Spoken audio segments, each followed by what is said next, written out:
আগে প্রচুর চুকা খাইতাম, এখন আর আগে মতো খাই না।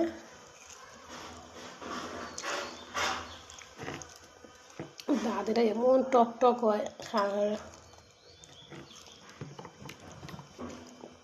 এই আমটা পাকে গেছে, খুব ভালো লাগে, টক ঝাল মিষ্টি।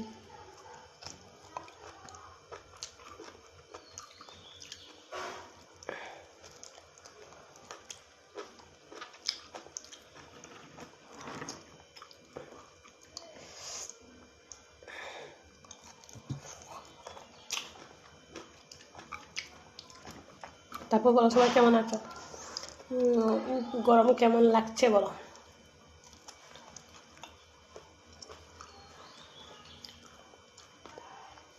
এখন একবার ভাত খেলে আর ইচ্ছে হয় না ভাত খেতে।